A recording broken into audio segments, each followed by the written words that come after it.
fragrant memory of 1873 is revived on the lawn of Lallingston Castle, where a game of tennis is played as it was played then. It was on the lawns of this beautiful old world castle that the idea of lawn tennis was conceived, and it was played not in shorts, but in crinolines. They used pear-shaped rackets, and the umpire had lovely whiskers.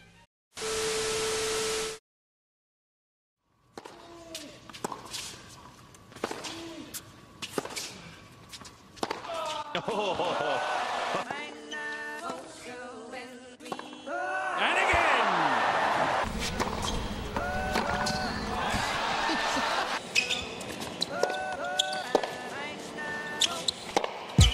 Ouch!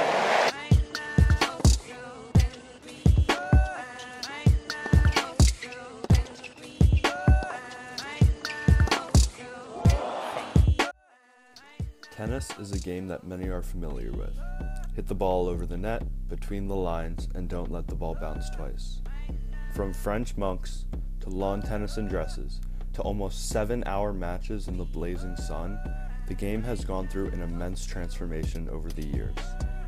However, the modern tennis game played today takes an immense toll on its young players, both physically and mentally. In this documentary, we will take an inside look into the life of these young players to expose how difficult the game really is.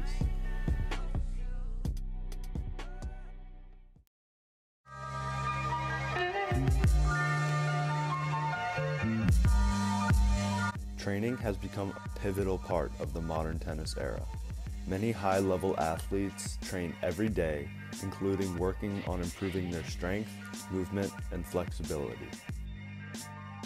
You know, to be a professional in any sport today requires an incredible amount of dedication. Just to play on a college level to get a scholarship takes a tremendous amount of work. Very demanding on the body, and you gotta make sure you stretch, do everything correctly, or else you're gonna injure yourself. You need to be very athletic to play at a high level. You have to get stronger with fitness and everything. For me, I'm not very strong with my shoulders, so I have to do a lot of shoulder exercises, which is really hard for me. Our practice is 1/3 fitness when I go to Nassau, so the first hour or the last hour, depending on what day, will be just all footwork, strength conditioning, a lot of core workouts. Training is really what you do mostly as a tennis player. You train more than anything else. I think it requires a lot of work, not only to improve, but also just to make sure that they can keep up your game. However, others choose not to put that much work into their game. Meet Clarissa, the 18-year-old tennis star who can sometimes lack the motivation needed for success on the court. Do you train hard? No. You do. Before I can't stop those. Before I signed to go to Northwestern, I put a lot of hard work and effort into my practices so that I would get committed. And say my work ethic is trash. It's just hard to find some motivation once I've signed. Second semester senior, motivation just fell off the cliff.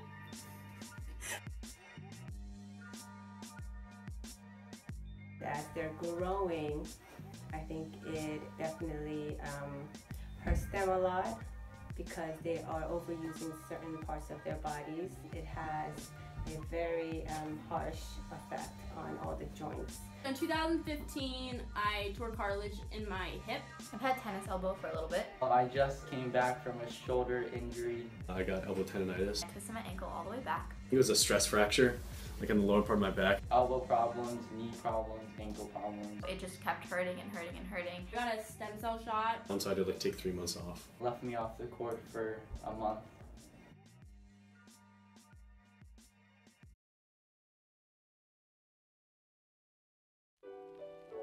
However, all this training comes with a cost. In addition to the physical challenges that tennis brings, there's also a mental side to the competitive game that many do not see. Tennis can cause mental stress on the young players, which often escalates during play. I think it can be stressful for kids. The losses definitely have made me feel not confident in myself. I get really upset when I lose. It's helped me persevere, to persevere a lot in a hard match. if you're down, you have to just learn to keep fighting for every point, and then it just teaches you that mindset. The mental stability and calmness is really important. I have to make sure that he's not overly stressed about just the wins and losses, and make sure that he's having fun. It's given me good discipline, especially like under like Mark, who like demands a lot from you. Being by yourself, like on the court, like any single player sport, in my opinion, is like so much harder because like if you lose, it's all on you, and you have to accept that. It's an experience that helps young people to grow up. Like any sport, it's true competition. You know, there's no helping a student or player on the court in a singles match. You see a lot of different personalities come out on the court. Some people could have anger issues, and it heightens during playing.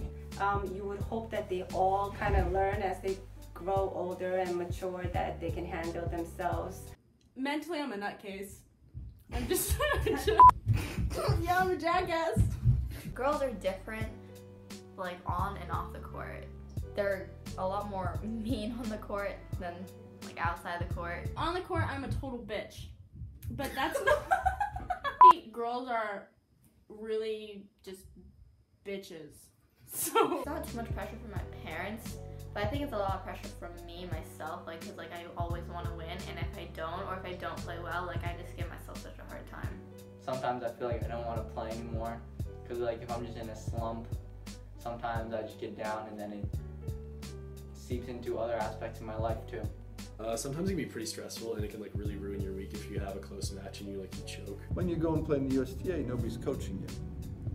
So that's a lot. That's a very realistic appraisal of how you're doing. And you want to win, you work hard, and not everybody can win.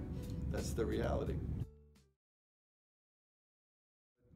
I think you play sports because it becomes an important part of your life. It makes you feel better about yourself, gives you confidence. It's just good to get outside and like do something and like play a sport. Like it can help you get into college. So like I like to just have that like motivation to keep like working hard. So I just keep coming back because when I think about it, I put so much work into it and hard work from the start, and really to just throw it all away would be a waste. So I just gotta keep fighting, keep coming back. From the get-go, I didn't, give him tennis lessons so that he can become a pro. I wanted him to learn all those things that we touched upon. So I think tennis helped him the most become all those things. So, like, I really enjoy the sport and enjoy the people that I've been able to meet through the sport. Like, not only coaches, but also just like the majority of my best friends I just met through tennis, and it's so cool that they don't even live close, but like you get to spend time with them, whether that's practice or at tournaments, you get to hang out with them. Being able to compete with them is awesome. I don't have to pay to go to school because of tennis, so I'm making my parents' lives much better. It's been in my life for like as long as I can remember, so it's just something I just love to do. I'd say like a love of the game and a love of the people that you meet is what keeps me going, keeps me playing. Now, especially since I'm signed, it's more fun for me. It's more social. I get to hang out with my BFFs, you and Philip. Okay. The gard enjoys me. Okay, that's good. Do you have anything else to say? Is this graded? Says God black boy, says God black boy. Yeah. 901 shall be